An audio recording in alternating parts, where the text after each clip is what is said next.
Hello, everyone. It's just Jeffrey joining you once again for Historic New Jersey. And today we come to you from Fort Lee Historic Park in Fort Lee, New Jersey. First, to kind of set the scene, we're in Fort Lee Historic Park right now, which was on the grounds of the battery that comprised the fort in 1776. The main body of the fort would have been located more in the town of Fort Lee, but as Fort Lee is industrialized, there's not really space to kind of recreate what it looked like back then. So we try and do our best here with what we have. And we're standing right now in the visitor center of the historic park, which, as America celebrates its 250th, we're celebrating our 50th here. And because there's not really much in New York City that discusses the New York campaign in 1776, we do our best here to try and tell that story as well. 1775, you had the shot heard around the world outside of Boston, you had the Battle of Bunker Hill, and you had the eventual evacuation of Boston by the British on St. Patrick's Day in 1775. After that, all those glorious times for the Continental Army, everything shifted down towards New York City. The really important part about controlling New York meant that whoever controlled it controlled the Hudson River. And controlling it meant that you would divide the New England colonies from the mid-Atlantic, and particularly from New York and New Jersey. So if they could cut off that river and that supply route from the Continental forces that were up outside of Boston, it would greatly, in the British opinion, end the war much quicker. So the task of defending the river was part of this plan that Lee and eventually Putnam put into place, in which they defended the high points and the key passes, but also reallocated resources to the interior of New York Island. And the two locations in the general vicinity that we are now were Fort Lee on the west side of the river and Fort Washington on the east side of the river, the two high point locations, roughly with the modern day George Washington Bridge runs in between. All along the Hudson, from here all the way on up to Newburgh and further north, and eventually up to West Point, the American forces would in place different types of obstructions, eventually resulting in a giant iron chain stretched across the river at West Point that prevented the British from sailing north from there. But down here is kind of really where it all started. And in the morning of November 20th, the early morning hours in the darkness, they load up these 5,000 soldiers, their cannons, all of their equipment, the British do, and they sail them across the Hudson River, about 6 miles north of the location that we are now, and they scale the Palisades with all their equipment. Luckily at the time, there was an American officer who was watching the passes by the name of John Clifford, a New Jersey native from Hunterdon County, who rides back as fast as he can to warn the fort of the impending British attack that's about to take place. And all the soldiers who are still asleep in their tents at night pick up everything they have. They leave their tents, all of their equipment behind, and they move further north towards Englewood and then eventually towards the bridge at Newbridge, and where they cross it and eventually they destroy it to prevent the British from following them. So all that is to say is that the British strategy for controlling New York in 1776 is highly effective in securing at least the lower part of the Hudson River and pushing all the American forces out with relative ease. Our story here is if the American army had been captured here at Fort Lee, so close to the forces that were lost at Fort Washington 4 days prior, it's very likely the war would have ended at that moment. There was more than half the army would have been gone. So, Charlie, we're standing in front of what looks to be a hut, but it is not. It is not a hut. This is a blockhouse. A blockhouse would have been pretty unique to have here in this part of New Jersey in 1776. They didn't really exist until later on in the war. And the reason why is because it's basically a fort all in one. You could do a lot with just one structure just like this. The walls of these are built so thick they could stop a cannonball. Makes it a pretty good place that you want to be in the middle of a battle.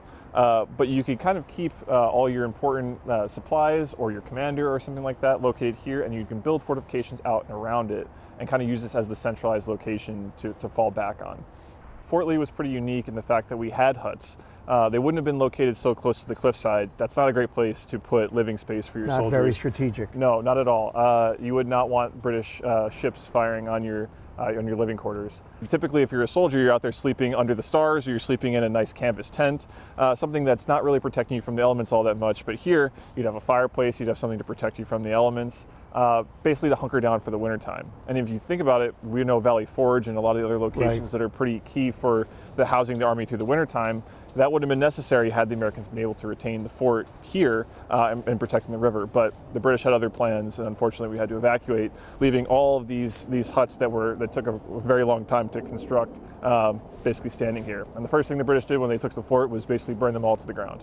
So quite a loss, but it's a pretty unique part of our story here at Fort Lee. So, Charlie, this is what I imagine is the piece de resistance of the tour here at Fort Lee Historic Park. So what we have behind us is a 3-pounder. This would be a field gun that would fire smaller shots to break up formations. But this is what we used to demonstrate how the Americans here at Fort Lee in 1776 would have tried to protect the river from the British ships that would be sailing up and down the river. From the very earliest days of Fort Lee, the British tried to test the Americans' ability to stop them from sailing past the forts here.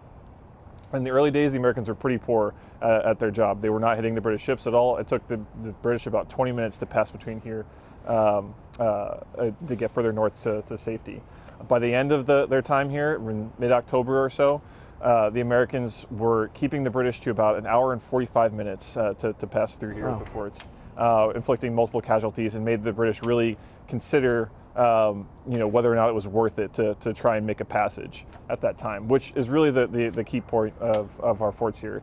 But if they weren't able to completely stop the forces, and at least it would cause some damage and force them to basically reconsider their entire strategy at that point. So now we're going to fire this gun off. We are going to fire this gun, and hopefully it's going to go off, because sometimes that was an issue. So fingers crossed. Let's see what we can do.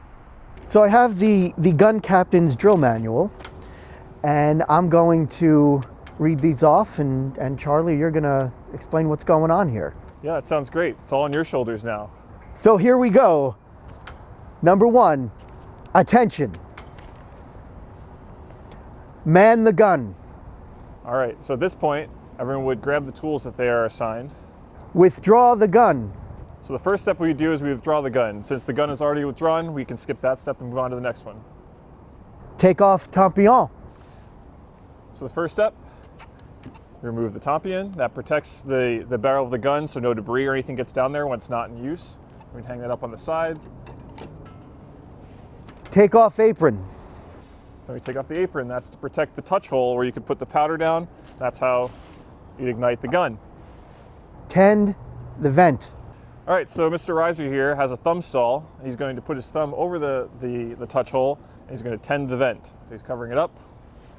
Advance worm. Miss Jenny is going to step forward with the worm. She's going to check to see if the barrel is clear of any debris. Search the gun. She puts the worm down the gun, spins it a few times, and pulls out any debris. If there's nothing on it, she'll yell clear. So she said the barrel's clear, so we'll move on to the next one. Advance sponge. All right, so then I'd move forward with the sponge. Handle cartridge. I think you sponge the gun. Sponge gun. Whoops. So put the sponge in the gun. I pull it out. I just cost us the battle. Because Mr. Reiser has his thumb over the stall, it creates a seal, and I remove that sponge and it would extinguish any flames that are in there. Handle cartridge. All right, the reason why I want to extinguish any flames that might have been in there is because I'm going to put a cartridge full of black powder down the barrel of the gun. At the time, it would have been a flannel or a burlap sack. This we have tinfoil because it's a little bit safer, but at the time, flannel or burlap, as soon as it would touch another flame, would catch and it would ignite the gun. Many people lost their hands that way. Charge the gun. So charge the gun, I put the charge into the barrel. Ram down cartridge. And then I'd ram down that cartridge to the bottom of the barrel, making sure it's seated at the back end, because if it goes off in the center of the barrel, that's how the cannon would explode. Advance gun. All right, so at this point, we'd advance the gun on its side. We'd run it forward. Prick the cartridge. All right, so the next thing that we would do, or Mr. Reiser would do, is you take this prick and you put down the barrel and you poke a hole in it. That's how, when you put the black powder down the touch hole here, it would carry the charge to that to the black powder that's seated at the end of the barrel in there. Aim. Come forward, take a look, and you're going to aim down the barrel. Oh, good. You see any British ships down there? No, but I think we're going to clear some traffic. Oh, I think you might. Yeah. All right. I'm going to take a fuse. The fuse is going to be how the spark travels to that black powder that's in the barrel. So I put it down the touch hole here. So it's seated at the bottom.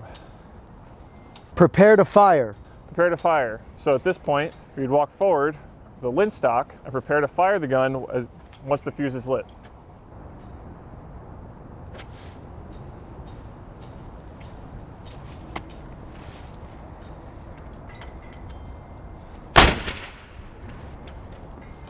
That's not all.